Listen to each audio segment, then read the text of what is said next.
రెండోది ఏదో నేను పార్టీ మారుతాను అని చెప్పేసి. So there is nothing like that. ఎక్కడ ఆ విధంగా ఎటువంటి లేదు.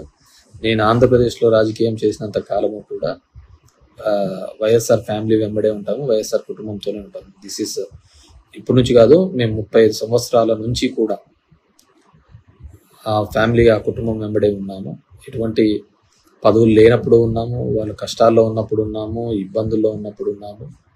ఎల్లవెల్లా ఆ కుటుంబానికి తోడుగా ఉన్నాం. ఈరోజు వాళ్ళ కుటుంబంలో ఉన్న వాళ్ళే పక్కకు పోయినారు తప్ప మేము ఎక్కడికి పోలేదు. సో మేము ఎక్కడికి పోవటం లేదు. I will be with YSR party only. So దానికి ఎటువంటి ఇది లేదు. సో మనకు చేతనైనంత వరకు కూడా వైఎస్ఆర్ కుటుంబానికి తోడుగా అండగా నిలబడాలనేది మన ఆలోచన. సరే, వాళ్ళలో ఎక్కడైనా కానీ ఏదైనా తప్పు జరుగుతున్నా, ఇంకోటి జరుగుతున్నా చెప్పడం మన బాధ్యతగా చెప్పడం, కానీ అంతకుమించి వేరేది ఏం లేదు. సో బేసిక్గా గెలుపు ఓటములు వీరి గురించి కంటే కూడా మనం నమ్ముకున్న వాళ్ళకు అండగా ఉండాలి అనేది నేను మొదటి నుంచి నాకున్న భావన. సో నేను యాక్చువల్గా బేసిక్గా పాలిటిక్స్లోకి వచ్చినది కూడా అదే విధంగా. నా సినారియో కూడా తెలుసు, పొలిటికల్ సిస్టంలోకి ఏ విధంగా రాజకీయాల్లోకి రావడం. మా నాన్నంతా దూరం పెట్టినది మమ్మల్ని అందరినీ రాజకీయాలకు. కానీ ఎప్పుడైతే మా నాన్న ఆకస్మికంగా చనిపోవడం జరిగిందో, మా చిన్నాన్న అప్పుడు జైల్లో దూరంగా ఉన్నాడు. అలాంటి సందర్భంలోనే మా వర్గానికి, మా గుంపుకు ఎటువంటి హాని జరగకూడదు, ఉండకూడదు అనే ఉద్దేశంతోనే నేను తిమ్మంపల్లిలో కానీ అప్పుడు రాజకీయంగా కానీ అక్కడే ఉండాల్సిన పరిస్థితి. లేకుంటే నేనేమేదో మోజుపడో లేకుంటే ఇంకో దాని మీద పడో నేనేమి రాజకీయాల్లోకి వచ్చినది కాదు. ఆ రోజు మా వర్గం కోసము, మా వాళ్ళ కోసము, మా మనుషుల కోసం, మమ్మల్ని నమ్ముకున్న వాళ్ళ కోసము నేను రాజకీయాల్లోకి రావడం చెప్పింది. ఈరోజు కూడా అంతే. మేము వైఎస్ఆర్ కుటుంబాన్ని నమ్ముకున్నాం. సో మంచినా చెడైనా వాళ్ళతోనే సేల్ అవుతుంటాం తప్ప ఇంకా వేరే ఆలోచన అంటూ ఏంది ఉండదు. బేసిక్గా ఇప్పుడు జరగాల్సిన ప్రక్షాళనంతా కూడా ముందు మన సైడ్ జరగాలి. ప్రక్షాళన మన పార్టీ సైడు, మన పార్టీలో ఉన్న వాళ్ళ దగ్గర నుంచి ప్రక్షాళన. ఎందుకంటే తిన్నింటి వాసాలు లెక్కబెట్టే దరిద్రమే ఎక్కువగా ఉంది. ఇక్కడే అనుభవించి, ఇక్కడే సంపాదించి నిందలు వేసి వెళ్ళిపోయే వాళ్ళే ఎక్కువగా తయారైనారు. సో కాబట్టి ముందు ఇది ఫిల్టర్ చేసుకుంటే శత్రువుతో పోరాడచ్చు.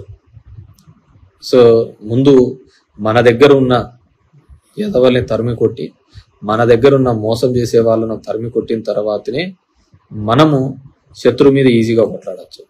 సో ఎందుకంటే ఇప్పుడు నేను నా అబ్జర్వేషన్లో బాగా నేను గమనిస్తున్న విషయం, ఎన్నో ఏండ్లుగా ఉండి మనల్ని నమ్ముకొని బాగుపడింటారో, లాభపడింటారో, ఎవడైతే బాగుపడింటాడో, ఎవడైతే లాభపడింటాడో, ఎవడైతే దొంగవి చేసుకుంటాడో, ఇట్లాంటి వాళ్ళే భయపడి తొందరగా పోతా ఉంటారు అనమాట, తట్టుకోలేక. మనం అన్ని పర్ఫెక్ట్గా ఉన్నాం అనుకో, ఎటువంటి దానికి భయపడక్కర్లేదు. సరే, కొన్ని ఇబ్బందులు అనేది తప్పవులే, ఖచ్చితంగా మన మీద కొన్ని ఇబ్బందులు పెట్టే కార్యక్రమం చేస్తూ అంటారు. అలాంటివి చేసినప్పుడు కూడా మనం గట్టిగా నిలదొక్కుని నిలబడితేనే మన కెపాసిటీస్ పెరుగుతూ ఉంటాయి. మనము సమస్య ఉంది కదా అని అటువైపు బెండ్ అయినాం అనుకో, ఇంకేముంటుంది, నీ యొక్క నువ్వు ఎంత స్టేబుల్, ఎంత స్టాండర్డ్ అనేది ఎవరికి అర్థం కాదు కదా. సో నేను మొదటి నుంచి అంతే, మనం ఎప్పుడైతే క్లిష్టమైన పరిస్థితులలో ఉన్నామో అట్ దట్ టైమే మనము ఖచ్చితంగా టఫ్గా నిలబడాలి. మన నమ్ముకున్న వాళ్ళ కోసం నిలబడాలి, మన నమ్మిన సిద్ధాంతం కోసం నిలబడాలి. సో ఏదైనా కానీ ముందు పార్టీలో ప్రక్షాళన చేసే దిశగా కూడా జగన్మోహన్ రెడ్డి గారు ఆలోచించి ముందు ఆ కార్యక్రమం చేస్తారని అనుకుంటున్నాను. ఎందుకంటే అది అయిందనుకో మిగతాది ఆటోమేటిక్గా నమ్మకస్తుల్ని ముందు పెట్టుకుంటే తర్వాత మిగతా వాళ్ళతో మనం ఎప్పుడైనా యుద్ధం చేయొచ్చు, ఆ యుద్ధం ఎప్పుడైనా జయించవచ్చు. సో ఎందుకంటే నాకు అనుభవంలో ఈ ఎలక్షన్స్ నాకు పెద్ద లెసన్స్. నేను 2014లో ఓడిపోయినా కానీ, 9లో గెలిచి 14లో ఓడిపోయినా కానీ నాకు అంతగా అనిపించలేదు. కానీ ఈ 24 ఎలక్షన్స్ చాలా మటుకు నా వల్ల బాగుపడిన వాళ్ళు ఏదో ఒక నింద చేసి తప్పించుకొని పోవడమో లేకుంటే వేరే చోట నాకు నిజంగా ఇది జరిగింది. సో నిజంగా బాధించబడ్డాను. సో ఇలాంటి గాడిదల కోసమే మనం ఇంతగా చేసినది.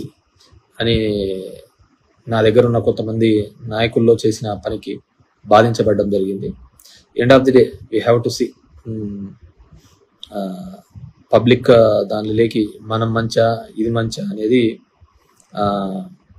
రాబోయే 4 ఏళ్లలో తేలుతుంది end of the day elections లో. కానీ ఐ రిక్వెస్ట్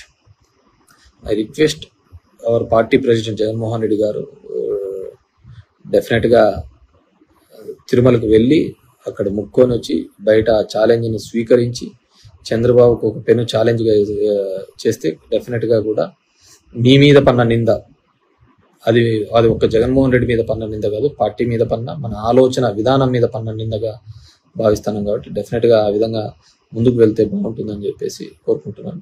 అండ్ ఎందుకంటే